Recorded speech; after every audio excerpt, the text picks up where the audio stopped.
खुलुमबाय बयखौबो हेलएसपि ब्लगनि नायगिरि साफ्रोमखौबो आंनि गोसो गोरबोनिफ्राय बरायनानै लाग्रोबाय। खाम्फा बरगयारि बिथाङा देबरगाव समस्थियावहाय हाग्रामा महिलारि सार बिथांनि समस्थियाव हाबहैदों बा केम्पेइन खालामहैदों, जयनिं हाबाफारि माखासे लानायखौ नुदों। ओमफ्राय दासान्दि ससियेल मिडियायावहाय गोबांथार माने फैसालि माबा USA टु बड'लेण्ड, क'क्राझारनो अबा गवानो, दा बेफोरबायदि गोबां बायदिसिना माने एक्चुअली दा बे निउसखौहाय फार्स्ट एन्ड फरमस्ट सोर भाइरेल खालामजेनामोन आरो मा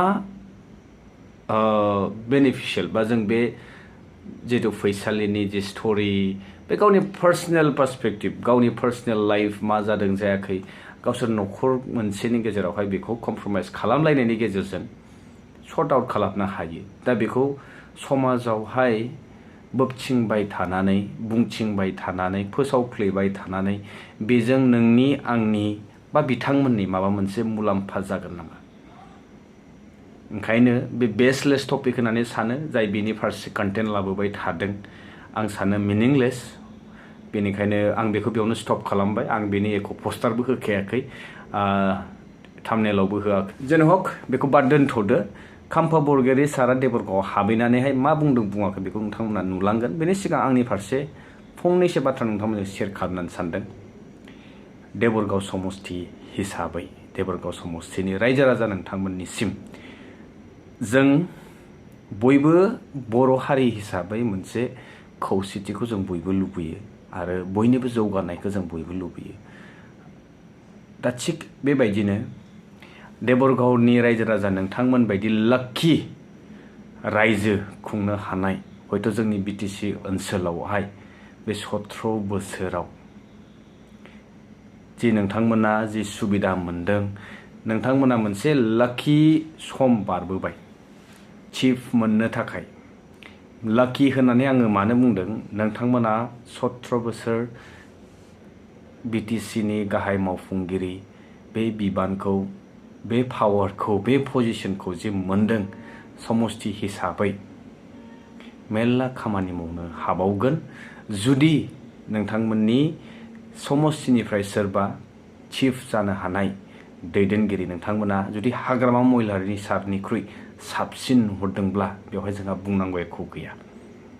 नाथाय क'क्राझारनिफ्राय चिफआ बिटिसिनि मावफुं सोद्रोमाया जुदि गुबुन दाबसेथिं थाङोब्ला, जिहेतु दा नोंथांमोना नुबाय बाक्सायावहाय प्रमद बर' बिथाङा जोंनि तामुलपुर डिस्ट्रिक्टनिफ्राय बिटिसिनि गाहाय मावफुंगिरि हिसाबै दिनै बिथाङा सालायगासिनो दं।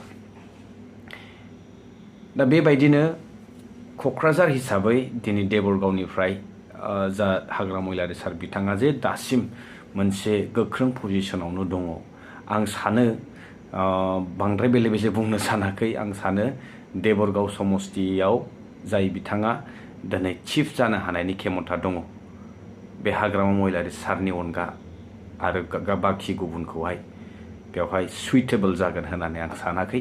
दा रायजो राजा नोंथांमोना बे सुजुग सुबिदाखौ जुदि नांलाब्ला अब्ला खाम्फा बरगयारि सार बुंनाय बायदि नोंथांमोना सोलिनो हागोन। बेवहाय जोङो मेगन सानांगौ बाथ्रा गैया। नाथाय बे मोनसे गल्डेन अपरचुनिटिखौहाय नोंथांमोना मिस खालामाब्ला हयथ' नोंथांमोननि भबिष्यतआ आरो फैबाय थानाय समफोराव साबसिन बा हामसिन जाबावगोन खोमा। जिहेतु दिनै जोङो बयबो मिथिगौ सारा बिटिसि ओनसोलनि BPFखौ जाय सापर्ट खालामदों, दिनै बेवहाय बाजानायबो गैया।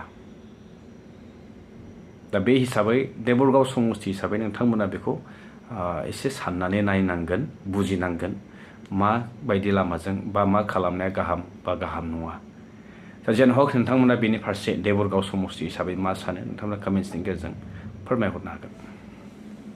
रामपुर आरो इस्ट मालिगाव प्राइमारिनि सिङाव बिसमुरि खाथियाव आदिबासि आरो राभा गामि थांनाय MP इलेक्सनाव बिसोरो आंजोंनो खामानि मावदोंमोन। दा बिसोरजों रायज्लायनानै गामि हलैनो 3 गामिनि मानसिफ्रा दा UPPLआव जगदान जाबाय। जोबोद मोजां मोनदों। दिनै 50 जननि बारा गाहेला मानसिफ्रा जगदान जादों। बिथांनि सायाव फोथायनाय गैला नामा सार?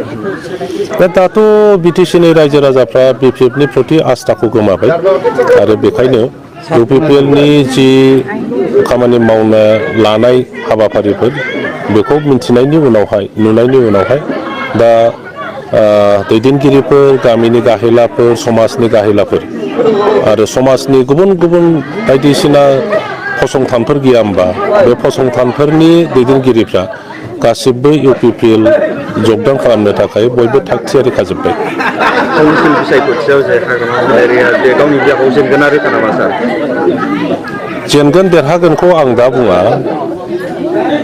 रायजो राजाया बेखौ देखायगोन भटनि समावहाय